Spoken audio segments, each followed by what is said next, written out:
Hello, good morning. So, welcome back again. After finishing larger cell organelles, now we are moving on to some small cell organelles present in our cell. Okay. So, first among them is centrosomes. Actually, centrosomes was first, the term was coined by Boveri in 1988, and usually it is having a particular location in the cell. It is located near to the interphase nucleus. And during the mitotic divisions and meiotic divisions, the spindle fiber appear at opposite poles. And we discussed the character of spindle fibers. Actually, they are the microtubules. Okay. So, these spindle fibers radiate from an aster-like structure, that is the centrosome. And this organelle is absent in higher plants. And in eukaryotes, these centrioles are occurring as two rod-shaped or two cylindrical structures occur near the nucleus. They are two rod-shaped or two cylindrical structure near the nucleus. And they have no membrane and also DNA or RNA like that. And they occur in most of the algal cells also, but in red algae they are absent. Moss cells also they are present. In fern cells also they are present. So, lower group of organisms, in some cases you can see the centrioles, but in higher plants they are totally absent. And they are completely absent in prokaryotes also. That is very important point. Prokaryotes they are absent, higher plants they are absent, red algae they are absent, etc. And corn bearing flowering plants also. And some flagellated and non-flagellated also you cannot see what centrioles. So, they are the two cylindrical bodies present at the near the nucleus. Clear? Okay. And absent in higher plant cells. You can see from this picture, this is the occurrence of the centriole structure, the pairs, and these are the microtubular organization. When you look at the cell, you can see the presence very near to the nucleus. So, this is the nucleus and they are present very near to the nuclear region. See, these are the pairs of centrioles occurring in the nuclear region. This is the expansion. This is the dimers of microtubules. I already told you tubulin protein occur in dimers present. Okay. And they form the spindle of microtubules, that is mitotic apparatus appear during cell division. And they are arranged just beneath the plasma membrane, and they are the basic structure of cilia and flagella in most of the organisms. Okay. And centrioles and basal bodies are actually from where the flagella or cilia arises. They are having cylindrical structures of about up to 0.25 nanometer in length and short as 0.16 nanometer. Okay. And they are visible under light microscope, but you can see its structure only under electron microscope.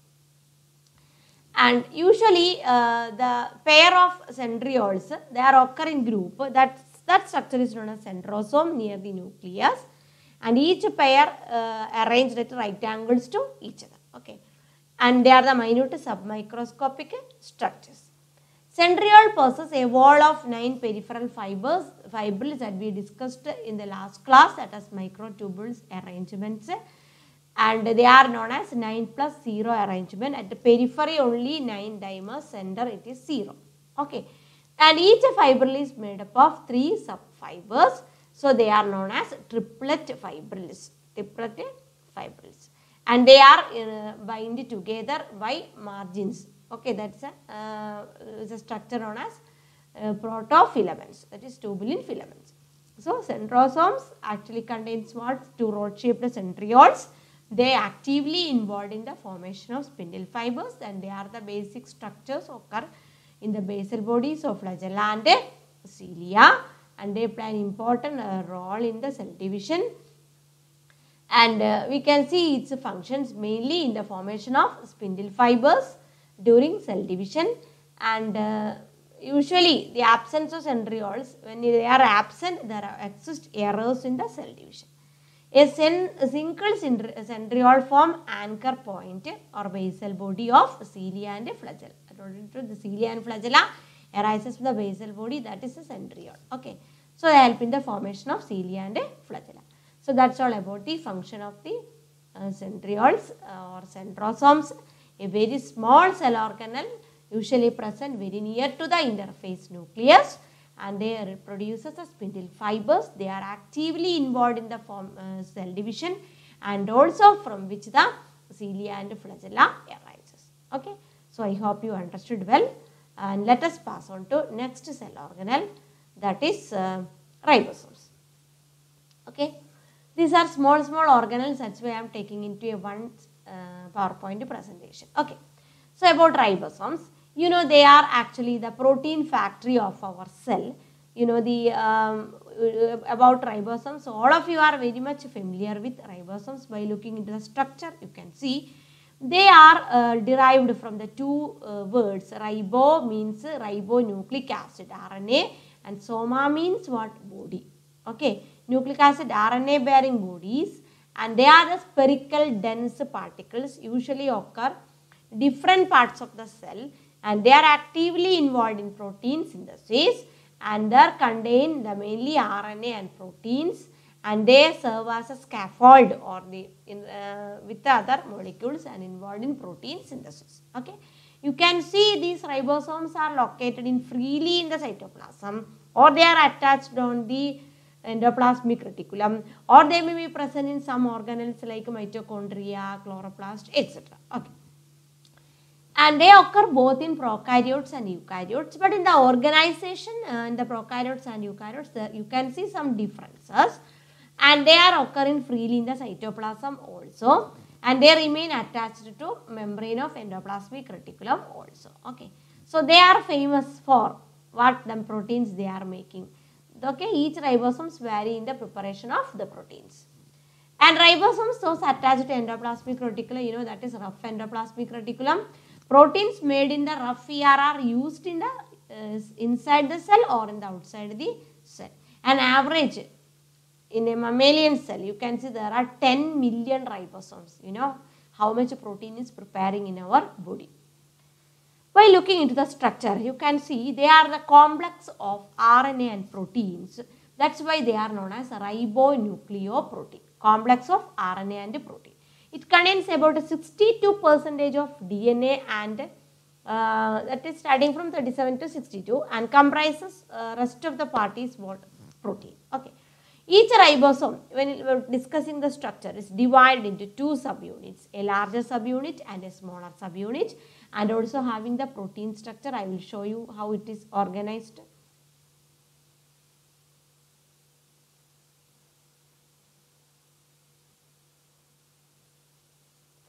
So, a larger subunit and a smaller subunit.